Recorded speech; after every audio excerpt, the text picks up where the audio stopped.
This is Hustle City Diary. You know, a lot of people ask me, why coffee? Why did I decide to do this?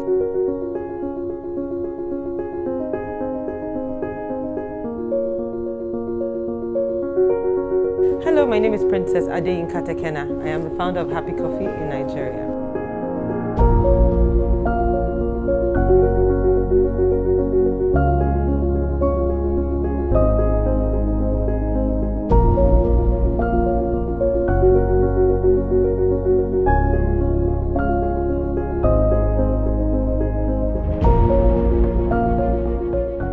A couple of years ago, I read a book called Pour Your Heart Into It. It was a Starbucks story of how it was started by its founder, Howard Schultz. I was super intrigued by it, and over the years, I just realized that if I wanted to do a business, I was going to do it. It had to be coffee.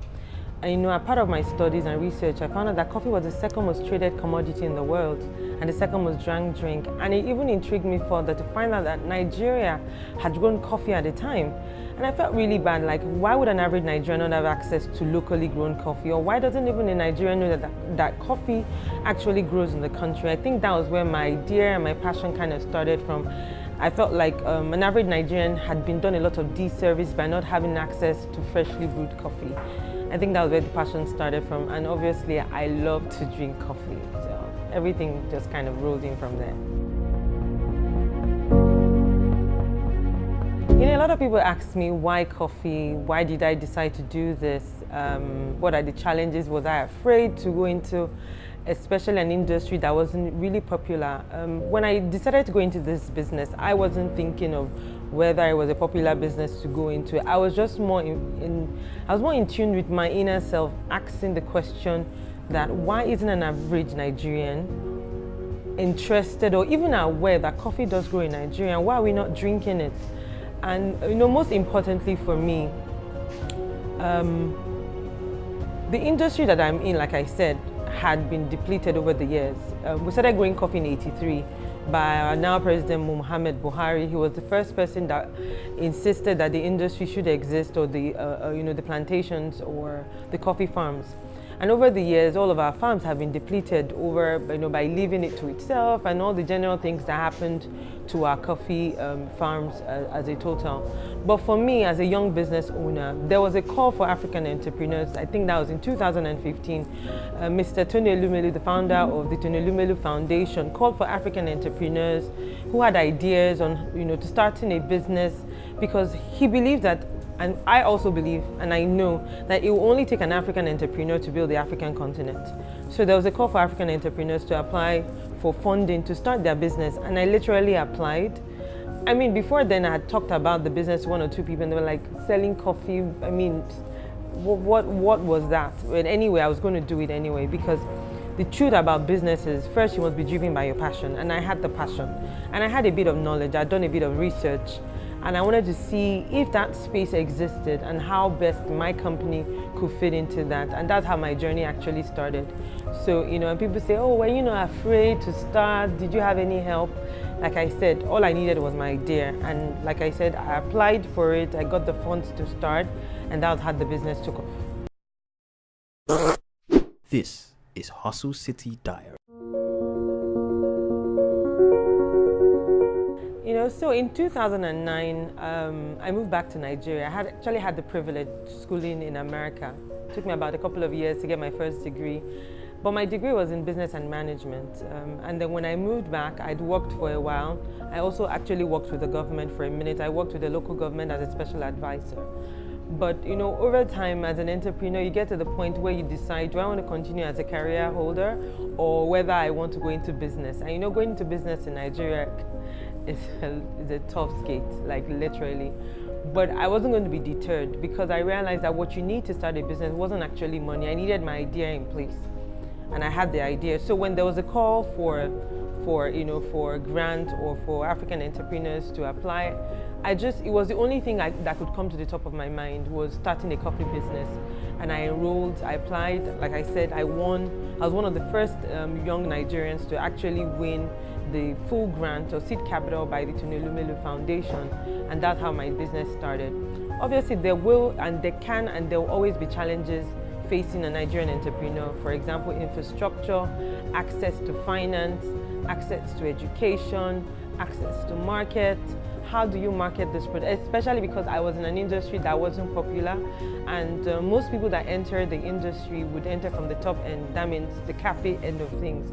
But I was coming into the company, into the sector more as improving the culture of coffee drinking in Nigeria. But one of the things that I learned to do schooling abroad is critical thinking. You know, every idea that you have, you need to understand why that idea can be a solution to the challenges. And you know, the first question I asked myself, were there challenges when it comes to coffee drinking in Nigeria? I mean, a lot of people, if you ask, people say, who drinks coffee? I'm sure if you go around and ask 1, 2, 3, 4 people, they have had coffee to a certain point, whether instant coffee. But I realized that a lot of people hadn't had coffee the way it should be, and which is freshly brewed. And that's how my research started. As a matter of fact, when I won the Tulelumelu Foundation, I didn't know Nigeria had started growing coffee again. But during my journey, you know, there's that saying that in the Bible that says, when you seek something, you would find it. So after I won, I think about 3-4 months later, I was doing my research, found out that there was a farmer right here in Lagos who had been growing coffee in a couple of years before then, and met with her, and then we started this partnership, and she found a perfect blend for Happy Coffee, and that's how my business took off from there.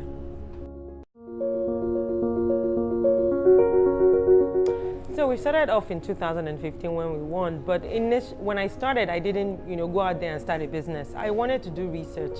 I needed to understand this market, so I took my first 18 months. I did a lot of research. Well, then I was the only person, so first, I wanted to find out if there was coffee grown in Nigeria that I could start using immediately. We started with that. And then I needed to develop a strategy based on design. I'm also a business designer by career. And one of the things a business designer will do, we'll look at the structure of the business and determine what the challenges are and how that business can fit in terms of, you know, creating solutions. So when I started my business, I needed to look at where we were as a nation in terms of coffee drinking, and because I wanted to create an awareness on the art of drinking coffee, because coffee drinking actually has an art to it, and also because we know from research that at least 60 to 70% of an average Nigerian has had access to some level of coffee. So I like to look at my business this way, because people ask me, so who's going to drink it, how are they going to drink it, and all of that. I always look at it like in this space. Years ago, people would drink their orange juice out of a box, and it was fine. Until years later, we started, you know, wanting to become more healthy, you know, or we want healthy drinking or healthy this and that, feed farm. And now people would literally not want their juice out of a box. They want it freshly squeezed. And I look at coffee in that way. You know, we've always drank our coffee out of a tin, a bottle, or whatever. But we're moving to that point where you can actually drink your coffee freshly, meaning that you get your coffee beans freshly roasted, you grind, and then you just brew and drink, because that is actually the proper way to drink coffee. And that's why coffee can be a healthy drink, because obviously there are a lot of myths about coffee that I also determined that we were going to bust as a business. So when we started, we knew that, okay, if we had to invest in starting out as a cafe, it would be too much capital for a young business. I mean, in Nigeria, it would be about maybe 7 to 10 million naira starting a proper cafe. Obviously, we didn't have those kind of funds. So I had to develop a strategy to enter the market very, very quietly, very not as capital intensive. So we started our mobile cafe. We call it our HHC, which is our Happy Coffee Cafe, and it was mobile. So we came up with a design that we would start with events. We'll go for weddings, we'll go for corporate events, but we will serve only freshly brewed coffee. And that was how our journey started with our mobile app, which is probably one of our best-selling offerings at the moment as a business model. So we were I can say technically that Happy Coffee was the first coffee company in Nigeria to serve coffee at a wedding. Yes. And people were like, coffee at a wedding, how does that work? So along the line, when we developed our menu, we realized because of our temperature and our climate, I needed to work on our menu. So we have both the hot menu and the cold menu. And we even have some that we created specially for our alcohol-loving clients. So we have different arrays of drink that fits different, you know, customers and different clients. And that's how we've been able to penetrate the market. And it's for us, to be honest, it's been an upper projection. People have come to accept that we're here to stay. And like I always tell people, our goal is to ensure that we build the coffee culture. And once the coffee culture is sustainable, then we can move into our cafe phase of our business. Even though we have a cafe that we run at the moment, but we are not pushing the cafe as much as we're pushing the coffee culture, ensuring that an average Nigerian knows that this is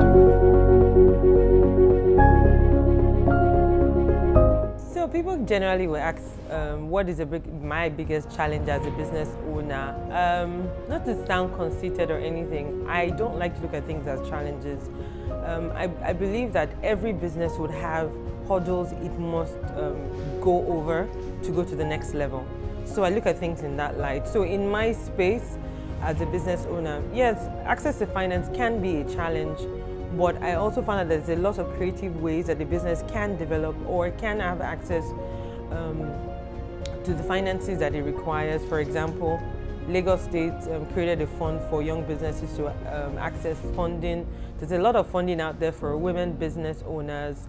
So for me, you just need to update yourself and just keep. And then one of the things that I've also benefited from over the course of my business is talking to people about what I do. Because I realize a lot of feedback helps you restructure or relook at how you do your business. So I take advantage a lot of that.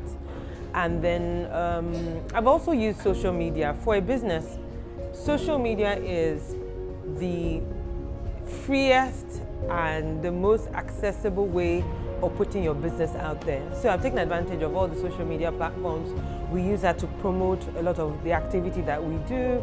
We also invest in doing a lot of exhibitions. We go to fairs, because the first stage of our business is to create the awareness. And where are the customers? They're out there at parties, they're out there going for exhibitions, they're out there going for picnics. So we look to partner with even other brands and just begin to create this force field and field of influence.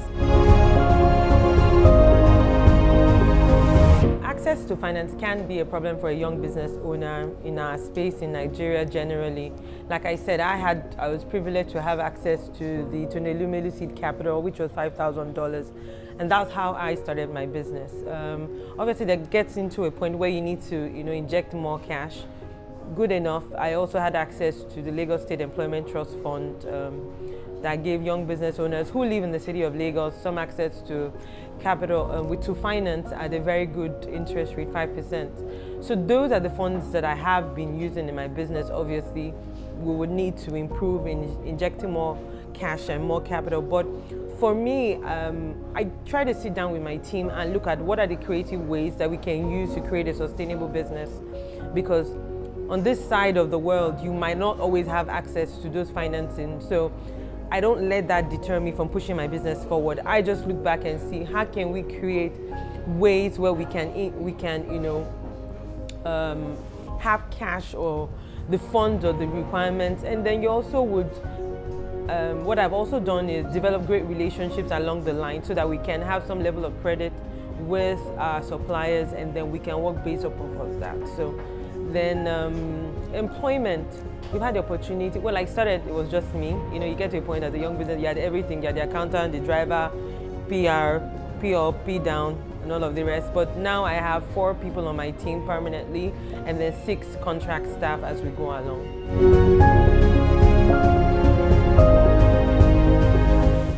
For us, our big picture, we're going all the way to the Nigerian Stock Exchange. That is the vision of Happy Coffee, to be the first coffee company to be listed in the Nigerian Stock Exchange. Yes, it's a big, tall dream for a young company, but it's doable. This is Hustle City Diary.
This is Hustle City Diary.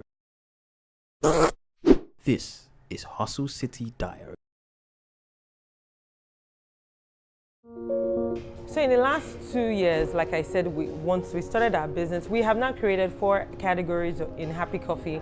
And those are the areas that we're going to expand on in the coming years, in the next 5 years. First, we're going to look at our retail arm, where we decide how much coffee that we sell. So we're going to be looking at selling our own locally grown coffee to consumers. We also have our cafe line. Our goal is to eventually have our own flagship store and begin to have satellite stores across the city of Lagos and obviously all the way to the other states in Nigeria.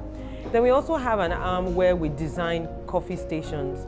If you know the trend right now, we're growing a lot of work hubs around our cities and our surrounding cities. So we have designed a system where we create what I call Happy Coffee product design. So we will go into a space and we'll design a coffee structure for them. That means we supply the equipment and then we also supply the coffee supplies that they need for the rest of the month. And then we also have an arm that I'm personally involved in so much, which is our social arm. We realize that we can empower the rural women, our low-income women. So we're designing what we call our mini Meishai stores, where we're going to be putting out young women in the market spaces and we're going to be empowering them with coffee. We actually have partners who are ready to come in on board with us to create these mini coffee stations for women in the marketplace and solve some of the social ill problems that we have. But as a company, we're going to strengthen the core of our business through our events. Presently, since we started, we've served over 7,000 cups of coffee. Yes, 7,000 cups of coffee. And it's been very interesting because like I said, it's one coffee cup at a time. We're reaching one person at a time and until we create this great influence of sphere around the business and Nigerian coffee beans as a whole. So like I always say, the most untapped resource in the world is women supporting women. We're not going to get far if we women, we don't band together and support our businesses. I'm of the opinion that women business owners must come together, create a force that cannot be ignored. For me, that's our untapped vibranium. And then also for young people, look, there is no easy way to having money. There is no easy way to generating income. You just have to keep at it. If you have the idea to start a business, like I tell people, just start from where you are and then take the advent of the internet. The internet is not just there for fun. It's not just there to chat or meet people. It's actually, I tell people, after God is the internet. It is that powerful. A lot of the ideas that I've been able to come up with, a lot of things that I read it off of the internet. The resources are humongous. So you must take to effect the advent of the internet and use it to leverage your business, either with technology or digitally. Just go out there and get information that you need. There's a lot of opportunities out there. Just keep at it. There is no bigger time in our economy or in our history where people should start our businesses. I think the time is now. And in Nigeria, it's first in the space that counts. So whatever you want to do it now, do it fast and do it well. Thank you.